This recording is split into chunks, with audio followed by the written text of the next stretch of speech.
আসসালামু আলাইকুম বন্ধুরা, আমি বাংলাদেশ থেকে সাবিনা লাইফস্টাইল ব্লগ থেকে আপনাদের সবাইকে স্বাগতম জানাই। আজকের সকালটা আমি স্যুপ দিয়ে শুরু করলাম। সকাল সকাল উঠে আমি স্যুপ রান্না করে নিয়েছি। ভাবলাম আজকে ব্রেকফাস্টটা আমি স্যুপ দিয়ে করব। আর তারপরে আমার হাজব্যান্ড নিয়ে আসলো লাউ শাক, কারণ লাউ শাক কিন্তু এইরকম দিনে কিন্তু খেতে অনেক ভালো লাগে। আর সাথে সাথেই ওনাকেই বললাম একটু কেটে দাও, উনি সাথে সাথে বসে পড়লো আমার লাউ শাক কেটে দেওয়ার জন্য। আসলে মাঝে মাঝে পুরুষ যদি স্ত্রীকে ভালোবাসে তখন কিন্তু তারা কিন্তু অনেকটা কাজই হেল্প করে তাকে করে দেওয়ার জন্য। আর আমার হাজব্যান্ড একটু ব্যতিক্রম নয়। আমার হাজব্যান্ড বরাবর মতো আমার যখন কাজের চাপ পড়ে যায় তখন উনি সব সময় চেষ্টা করে আমার কাজগুলো একটু কমিয়ে দিতে।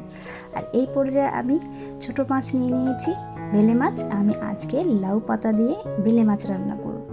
আসলে আমরা সব সময় কিন্তু খাবারের দিক দিয়ে অনেকটাই টেনশনে থাকি, কারণ বাচ্চারা কিন্তু অনেক সময় অনেক খাবারই পছন্দ করে না, তাদের জন্যই অনেক কিছুই মেনটেন করতে হয়।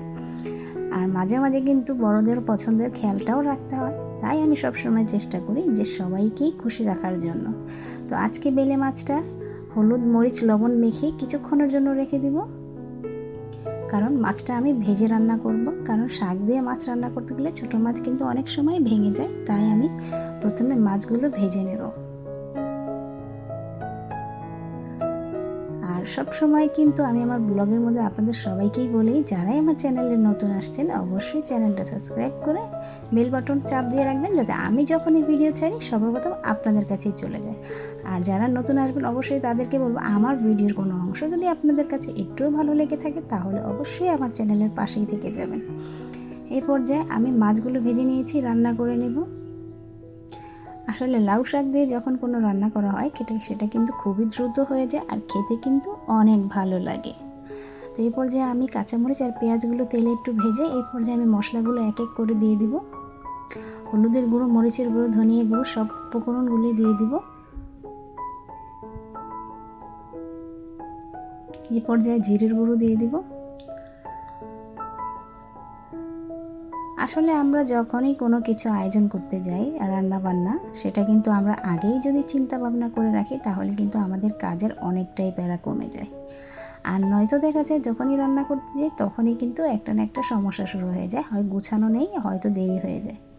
আর গৃহিণীরা সবসময় কিন্তু রান্নাবান্না নিয়েই একটু বেশি চিন্তিত থাকে, কারণ তাদের খাবারের তালিকায় যদি সবার পছন্দের খাবারটা না হয় তাহলে কিন্তু তারা অনেকটাই বিপদে পড়ে যায়। কারণ সবার জন্য আলাদা আলাদা রান্না করতে গেলে অনেক সময় ব্যয় হয়, আর অল্প সময় সবাইকে কীভাবে খুশি রাখা যায় সেই জন্য কিন্তু আমরা সবসময় রাঁধুনিরা চেষ্টা করে থাকি। তো এই পর্যায়ে আমি লাউ শাকগুলো দিয়ে দিয়েছি, ভালো করে কষিয়ে নেব। আমার কেন জানি মনে হয় এই সময়টাতে লাউ শাক কিংবা শাক দিয়ে মাছ রান্না করলে অনেক খেতে ভালো লাগে। তাই আমি ভাবলাম আজকে শাক দিয়ে মাছ রান্না করব। তাই আমার হাজব্যান্ডকে বললাম, যাও বাজার থেকে তুমি আজকে টাটকা শাক নিয়ে আসবে। তো শাকগুলো এত সুন্দর ছিল, আনার পরে মনে হলো যেন আসলে খেতে অনেক ভালো লাগবে। আর অবশ্য রান্না করার পরে অনেক ভালো লেগেছিল রেসিপিটা।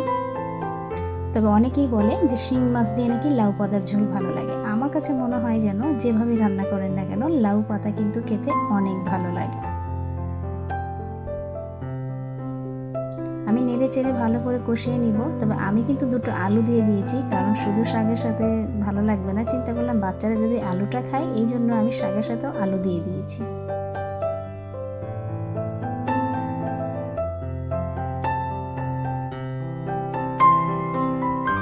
তো আমার কষানো হয়ে গিয়েছে। এই পর্যায়ে আমি ভাজা মাছগুলো উপরে দিয়ে দিব। আসলে আমি একটু ভাজাটা একটু কড়া করে নিয়েছি, কারণ আমার বাচ্চারা আবার একটু কাটা হলেই তাদের সমস্যা হয়ে যায়, কারণ তারা নাকি কাটা তাদের গলায় আটকে থাকে। তাই মাছটাকে ভালো করে ভেজে দিয়েছি যাতে চাবানোর সাথে সাথেই যাতে গুঁড়ো হয়ে যায়। এই পর্যায়ে পরিমাণ মতো পানি দিয়ে কিছুক্ষণ জাল করে রান্না করে নেব। আর শাকের রেসিপি কিন্তু খুবই দ্রুত হয়ে যায় আর খুবই ঝটপট রান্না। আর আমার কাছে মনে হয় যেন এই খাবারটা খেতেও ততটা ভালোই লাগে।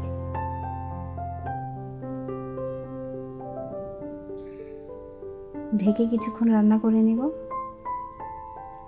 এই তো আমার রেসিপি হয়ে গিয়েছে। আমার কাছে তো এতটা লোভনীয় লাগছিল, কারণ লাউ পাতা বলেন আর শাকই বলেন না কেন, এটা যেভাবে রান্না করে খেতে এতটা ভালো লাগে আর এত পুষ্টিকর একটা খাবার।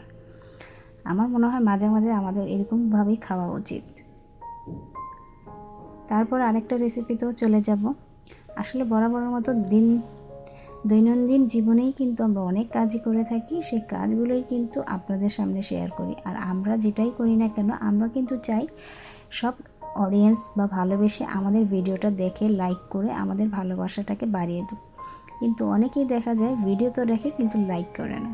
তো তাদের উদ্দেশ্য করেই বলবো, যারা এতক্ষণ আমার ভিডিওটা কন্টিনিউ করেছেন অবশ্যই একটা লাইক করে যাবেন। এই পর্যায়ে আমি একটু ভর্তা তৈরি করে নেব। আসলে মাঝে মাঝে দেখবেন মুখের স্বাদ যখন পরিবর্তন হয়ে যায়, তখন যদি একটু ভর্তা তৈরি করে খাওয়া যায় তাহলে কিন্তু খেতে এতটা ভালো লাগে। আর আমি সবসময় চেষ্টা করি মাঝের মধ্যে একটু ভর্তা তৈরি করে সবাইকেই, বড় যারা তাদেরকে একটু খুশি করে দিতে। কারণ ভর্তা পছন্দ করে না এমন তো মানুষ নেই আমার মনে হয়, কারণ সবাই ভর্তা পছন্দ করে। তবে বাচ্চারা দেখা যায় একটু ঝালটা খেতে চায় না, তাই বলে আমি ঝালের পরিমাণটা ভর্তা একটু কমে দিই। কারণ অনেক সময় দেখা যায় বাচ্চারাও বড়োদেরকে দেখে খেতে চায়, তবে সেই ঝালটা যদি কম থাকে তাহলে বাচ্চারাও কিন্তু খেয়ে অনেকটাই বলে যে না আসলে খাওয়া যায়। কারণ ঝালের কারণে যদি বাচ্চারা খেতে না পারে তখন কিন্তু একটু ভালো লাগে না যে সবাই খেতে পারলো বাচ্চারা খেতে পারলো না। তো সেই জন্য আমি একটু ঝালের পরিমাণটা একটু কমই দিয়েছি। আর আজকে আমি ভর্তা করব ভেন্ডি ভর্তা কিংবা ঢেঁড়স। তো ঢেঁড়স ভর্তাটা কিন্তু খেতে আমার কাছে খুবই ভালো লাগে। তবে আমি ভাজা ভাজা করে নিয়েছি, মানে একটু সেদ্ধ করে একটু তেলে ভাজা ভাজা করে নিয়েছি। কারণ শুধু সেদ্ধটাই একরকম লাগে, আর একটু তেল দিয়ে একটু হালকা ভেজে নিলে সেটার স্বাদ কিন্তু একটু অন্যরকম।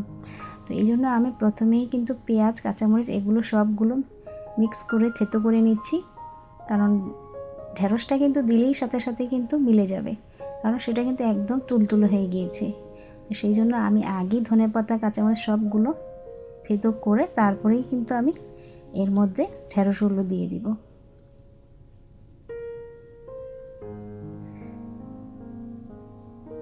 আসলে ঢেঁড়স ভর্তাটা এতটা ভালো লাগে কারণ এতটা সহজ আর এত দ্রুত রান্না করে নেওয়া যায়, যে কোনো সময়ই কিন্তু আমরা চাইলে এরকম একটা ভর্তা তৈরি করে ফেলতে পারি। আর যখনই আমার মাথায় কোনো কিছু না আসে তখনই কিন্তু আমি দেখি ফ্রিজে কী সবজি আছে সেটা দিয়ে ভর্তা তৈরি করে ফেলি। আসলে ভর্তা প্রেমীরা যেটাই থাকুক না কেন তারা কিন্তু একটা না একটা বুদ্ধি খাটিয়ে ভর্তা তৈরি করেই ফেলে। আমার ক্ষেত্রেও তাই, আমিও সেরকমভাবে ভর্তা তৈরি করে নিলাম। এবার সার্ভ করে নিব।